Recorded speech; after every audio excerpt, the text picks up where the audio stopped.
very, very talented Pam Taylor. Thank you so much for joining us. Thank you for having me. Absolutely. So with this episode here, it's just about the love of music. So we wanted to get some musicians to come in and tell us about their love of music and what drove them to get into this field. So tell us, how long have you actually been a musician? Well, professionally, full-time since I was in my first band in 2007. But music's always been a part of my life. Yeah. I'm a third generation musician. My grandfather was a country gospel picker. I had the first radio station here in my hometown. Wow. And my dad plays the saxophone. He actually plays in my first band on my first record. So it's just kind of been in my blood. I started singing in church. Wow. And piano, getting back to my first instrument, because second grade, I think, my mom stuck me in piano lessons because I got up on the church piano one Sunday and just started playing Amazing Grace by ear. Wow. And so she stuck me in piano lessons, which made me hate it. But yeah, it's just been a part of it's in my blood. So how many instruments do you actually play?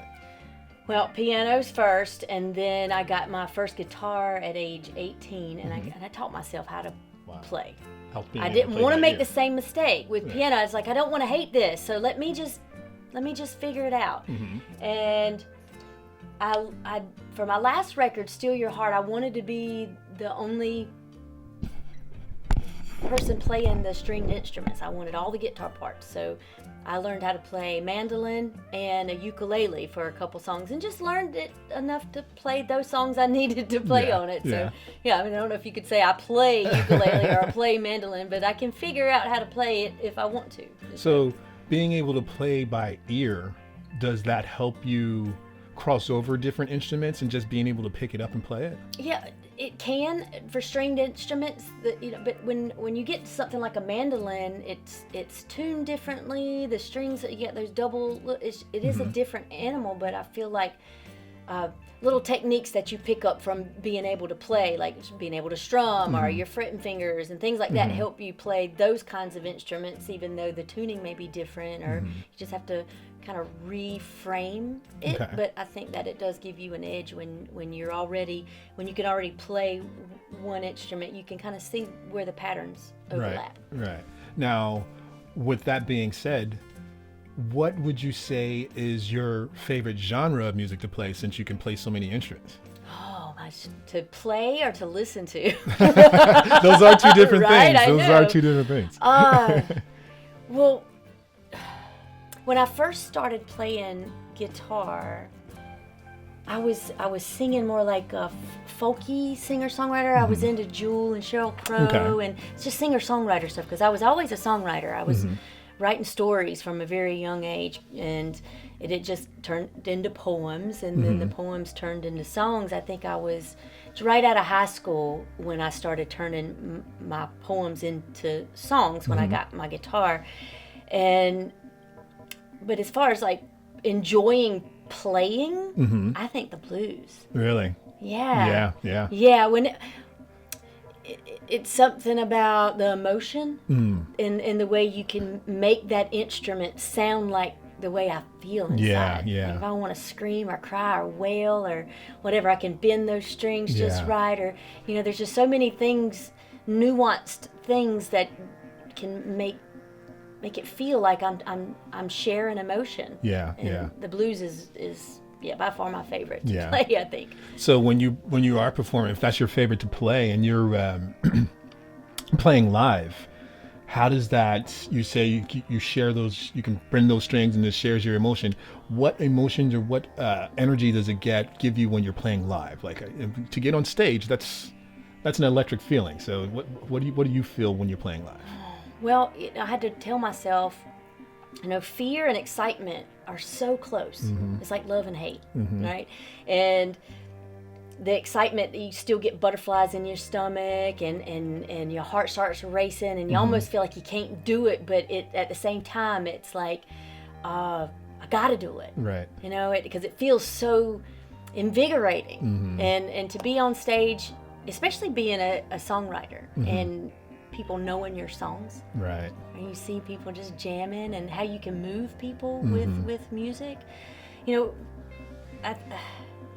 it's very cathartic in the way that there are a lot of, I think being a performer, you get away with a lot of things, being able to express emotions in a way where if you're walking down the street and you want to start expressing emotions, you might get put in the mental hospital. Right. But when you're on stage and you have a guitar around your neck and you're like making all these faces and you're, it's a way to really share in a way that people can relate to. Yeah.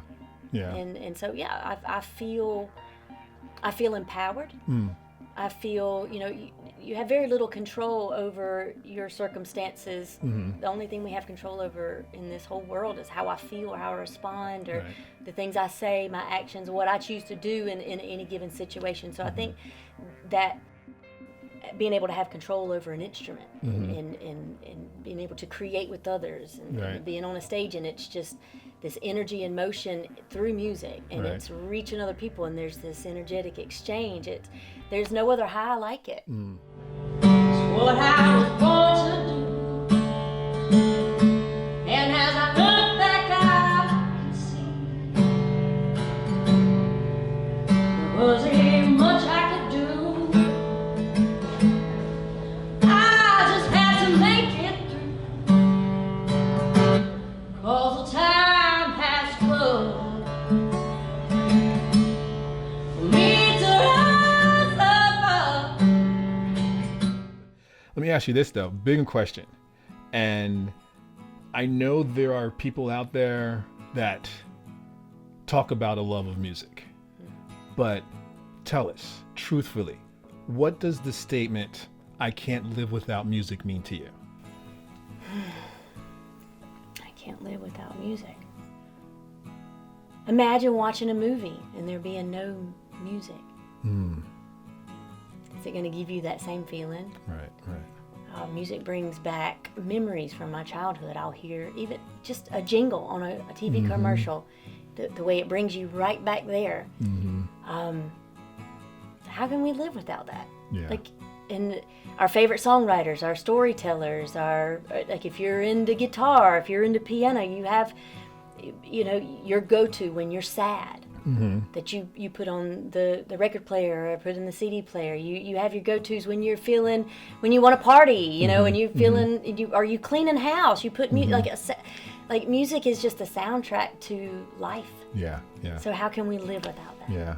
Would you say that it probably has one of the most powerful influences on our life when we listen, when we have a love for music?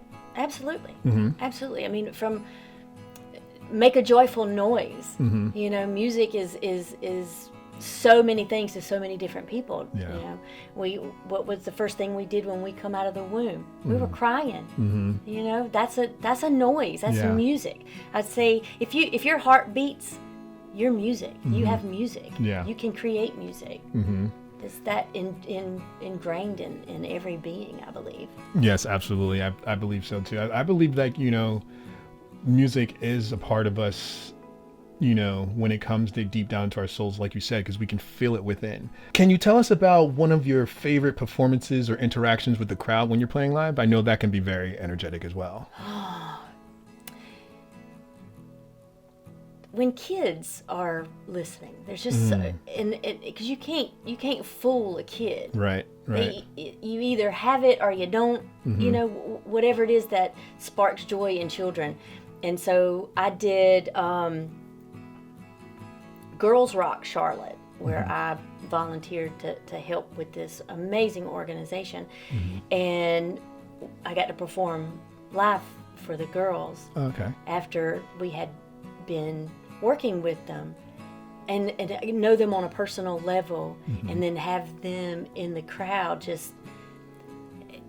I've done a lot of amazing shows, but for some reason that just stands out, just having that connection with those girls, and the way they just enjoyed, I think, knowing me personally, like adding that to it, when you get to meet your favorite artist or musician, and then you get to go watch them, and after you've had this personal conversation with them, it just changes it. It just changes that dynamic, because now it's not just the music they love, they got something personal invested in it, you know. So I think anytime there's kids involved, watching them dance around and really enjoying the music, that just touches me and moves me. They love to dance and jump around. Yeah. Now, like you said, you love watching the kids jump around and dancing. They're actually feeling it at just such a young age. They might not be understanding what's happening to their soul as they listen to this music. But once you really are connected to something, do you feel that, and I know this is kind of a science meets the real world, but do you feel that music can actually physically heal the sick? Really? Absolutely. Yeah. Well, we started playing music in 432 hertz. I don't know if you're familiar with that, but it is if you put a tuning fork up against the planet, she would vibrate at 432 hertz. Okay. So it's very harmonious. And there's solfeggio frequencies, different tones at different frequencies that can do different things, because our cells are moving, and music is a vibration. And so anytime that we're in the vicinity of a vibration, emotions is energy in motion, which is vibration. So it's all interconnected in that way. And when I learned about the science behind the spiritual aspect of music, it's like, how can I incorporate this into my music? So my first record was done in standard 440, which is what everyday music, what everything is tuned to. And then once I learned about 432, I started tuning my guitar to it, and I would rehearse, and I just felt better. Yeah. Like I felt more in tune, in sync. You know, all those the emotional aspect seemed to raise. Right. And so I started recording my music and putting it out there in the world. And I did an experiment. So I had 2 sets at a show. In the first set, I played in 440. The second set, I tuned to 432. And just to see the difference. Right. And the first set, people were there, they were enjoying it, you know, you could tell. 432, the next set, people got up and they moved. It was a restaurant, you know, that dinner, theater, you know, dinner and a show kind of thing. They got up and they moved their tables and chairs out of the way and got up and danced. Wow. To the second set Yeah. in 432. Now, they might have had a little bit to drink. There might have been some other factors, but I like to think that, you know, just being in with the intention of music when you share it, having that intention to make people feel good or make people feel better, on top of the science behind the vibrations of the music. I completely agree. I mean, I feel that when you're speaking about people in mental health and you talk about something's wrong, something's not wired properly, I feel that if it's not wired properly, then there's got to be something that can wire it properly. They usually turn towards medications and therapy and stuff like that. But if you take that aspect out of it and you just talk about something being wired improperly or just not wired at all, I feel like music can make those connections for people that don't have those connections. You know what I mean? Absolutely. Yeah. And they use music, and my mother is in the early stages of dementia, and I've studied a lot about it. All her brothers and sisters passed from it, her mother, so I kind of, you know, had a feeling this was going to be, you know, what was going to happen with her. So I've learned as much as I can, and curious about how people's brains work, and that watched this wonderful documentary about how they would bring music in from the stages of their life, like maybe their teens or their 20s, and people who were just kind of catatonic, and then they would bring music in, and it might just be a simple foot tap, or their eyes would light up. Music did something. It woke them up. It made things connect that weren't connecting. So didn't Robin Williams use that in Patch Adams? I think that was something he used. I mean, I think it's a tried and true formula. Yeah. Like, at least try that. Yeah. You know, that's at the very least, play some music. Yeah. I mean, if it makes you feel better to do housework while you're listening to your favorite jams, I mean, it's worth a try. Music goes with everything. Right? It's a soundtrack to everybody's like life. You said, exactly. It really is. It really is.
So we're here in your recording, your rehearsal space here, and I see that you have all your stuff set up. Can you tell everyone a little bit about your creative process? How does a song spark your creativity from the first note, the first lyric, to the refrain, to the out?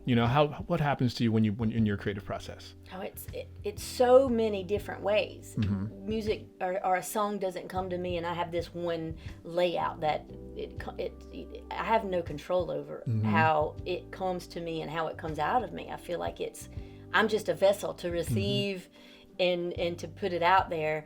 So, sometimes it'll be something somebody says, and I'll be like, oh my God, that'll make a great song lyric. And that'll just kind of, I constantly have orchestration in my head all the time, whether it be something I'm working on, or especially if we've been recording or working on a song particular and played that same song over and over again. It's always in my head. I can't get it out. And sometimes I'll just be noodling, and I like that riff, and then it'll spark something from that, and it'll later become a song.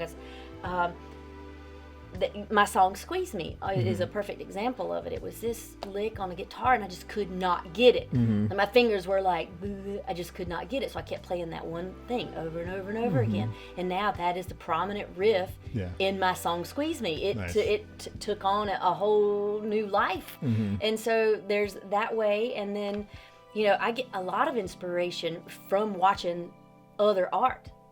It's like how I perceive somebody else's art, whether it be acting or a line in a movie that sparks something.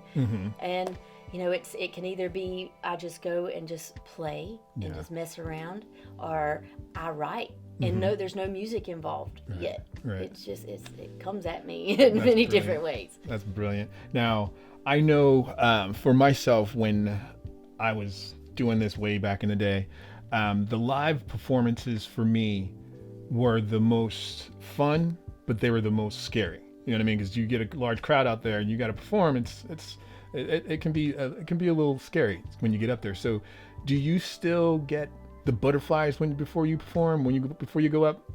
How do you get away from that? Get out of that? I don't. I embrace it, because that's what I say. Fear and excitement. I just tell myself I'm excited, and it's not really fear. And false evidence appearing real. It's live is just, even if you mess up, it doesn't matter. Right. It's live. It comes and goes. It's a moment in time, and it passes, and it doesn't matter the wrong note you hit. It's what you do with the next note that matters, and that kind of I like use life. that in life. Yeah, I might screw up, I might fall down, but that don't matter. Right. What matters is what I do next. Right. And that's kind of the way I do when I go on a stage. Where do you think,